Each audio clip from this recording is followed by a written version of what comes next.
What's up, everybody? This is Read the Bible with me. I'm Stan Jr., and today we're looking at chapter 22 of the book of Numbers. Now, this chapter is going to get a little weird, but it's going to be really fun to read.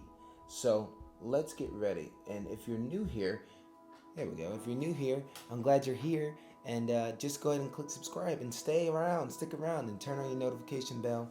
I read the Bible with people from around the world every single day. So, one chapter out of the Bible, we look at it, we take, a real good look at each chapter each day. I try to explain what I understand to help everybody understand it a little bit better.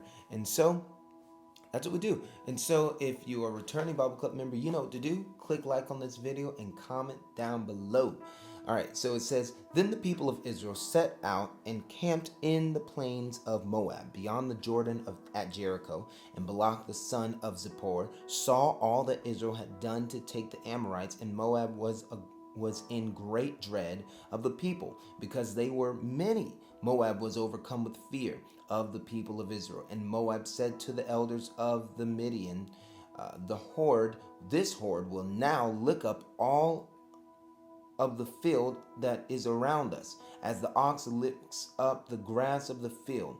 So Balak said, the son of Zippor, who was king of Moab at the time, sent messengers to Balaam, the son of Beor, at Pethor, which is near the river in the land of the people of Ammon, to call him, saying, Behold, a people has come out of Egypt.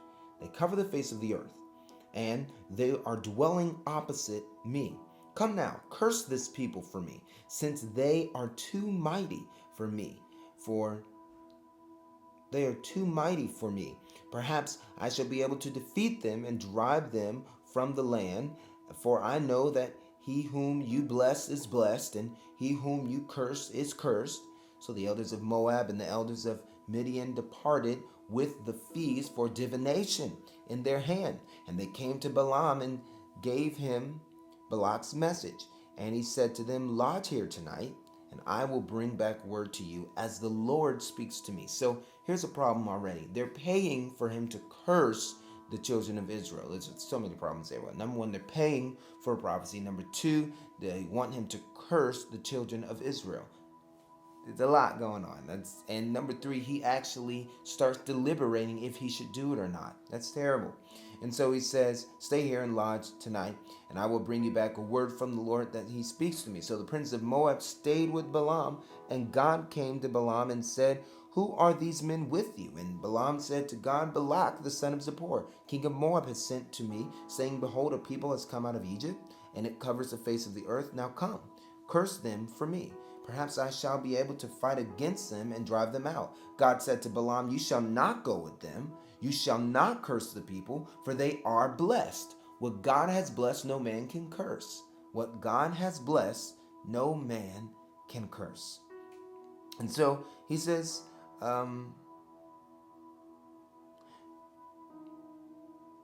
he said to Balaam, You shall not go with them. You shall not curse the people, for they are blessed. So Balaam rose in the morning and said to the prince of Balak, Go to your own land, for the Lord has refused to let me go with you. So the princes of Moab rose and went to Balak and said, Balaam refuses to come with us.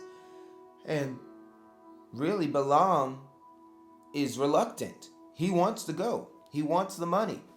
And they came to Balaam and said, once again, Balak sent princes more in number and more honorable than these. And they came to Balaam and said to him, Thus says Balak, the son of Zippor, Let nothing hinder you from coming to me, for I will surely do you great honor, and whatever you say to me, I will do. Come, curse this people for me. But Balaam answered and said to the servants of Balak, Though Balak were to give me this house full of silver and gold, I could not go beyond the command of the Lord my God to do less or more. You see that kind of tone that he has that I gave it? Because that's the kind of tone he's framing this in. Is he really wants to go because he wants the money, he wants the house of silver and gold, he wants all this stuff. But God said no. So you too, please stay here tonight. Wait a minute. That I may know what more the Lord will say to me. So now he's second guessing God just because the offer is bigger. He wants that money. And God came to Balaam at night and said to him, if the men have come to call you, rise and go with them, but only do what I tell you. So Balaam rose in the morning and saddled his donkey and went with the princes of Moab. But God's anger was kindled because he went. And some people say, well, why would God get mad if he sent Balaam? He told him to go with the people. Next time they ask, and how's he going to get mad? He sent him. Well, he's mad at the reason Balaam wants to go. He doesn't want to go because he's following the commandment of the Lord. He wants to go because he knows in Balaam's heart he wants the money. And so the Lord sent the angel of the Lord, and he took his stand in the way of his adversary. Now he was riding on the donkey, and his two servants were with him, and the donkey saw the angel of the Lord standing in the road with a drawn sword in his hand. And the donkey turned aside out of the road and went into the field. And Balaam struck the donkey for moving outside of the road and going to the field. And then Balaam struck the donkey and turned her back into the road. Then the angel of the Lord stood in the narrow path between the vineyards with a wall on either side. And then the donkey saw the angel of the Lord, and she pushed against the wall and pressed Balaam's foot against the wall. He struck her again. Then the angel of the Lord went ahead and stood in the narrow place, when there was no way to turn either to the right or to the left. When the donkey saw the angel of the Lord, she lay down her under Balaam, and Balaam's anger was kindled, and he struck the donkey with his staff. Then the Lord opened the mouth of the donkey, and she said to Balaam, what have I done to you, that you have struck me these 3 times? And Balaam said to the donkey, because you have made a fool of me. I wish I had a sword in my hand, then I would kill you. And the donkey said to Balaam, am I not your donkey on which you have ridden all your life long to this day? Is it my habit to treat you this way? And he said, no. So he's talking, have a conversation with this donkey. God opens the mouth of the donkey to talk to Balaam. Then the Lord opened the eyes of Balaam, and he saw the angel of the Lord standing in the way with his drawn sword in his hand. And he bowed down and fell on his face. And the angel of the Lord said to him, why have you struck your donkey these 3 times? Behold, I have come out to oppose you, because your way is perverse. And that's how we know that Balaam's heart was not it wasn't pure in the fact that he wanted to go do the will of God. He just wanted to go get the money that Balak was offering him. And so he said, I knew that your way is perverse before me. The donkey saw me and turned aside before me these 3 times. If she had not, listen to this, if she didn't turn aside from me, surely just now I would have killed you and let her live. So he's saying, you're saved by this donkey, and you hit her 3 times. Then Balaam said to the angel of the Lord, I have sinned, for I did not know that you stood in the road against me. Now therefore, if it is evil in your sight, I will turn back. And the angel of the Lord said to Balaam, go with the men, but speak only the word that I tell you. So Balaam went on with the princes of Balak.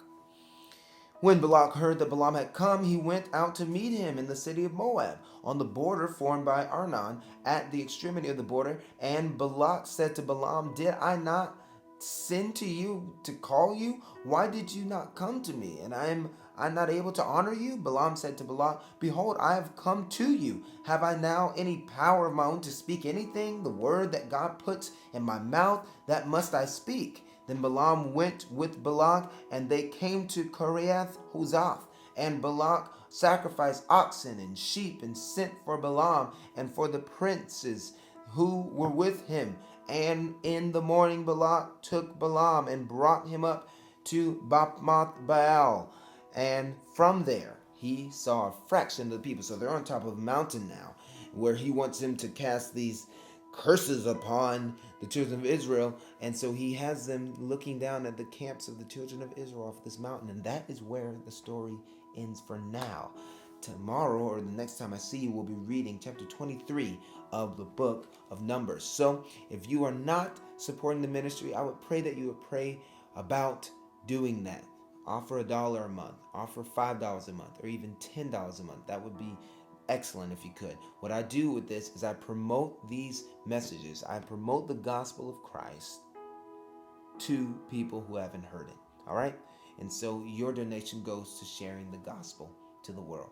I would be so gracious if you would help me do that. So That's all for today. I'll see you when I see you, but we'll be reading chapter 23 when I do, okay? God bless you. Peace.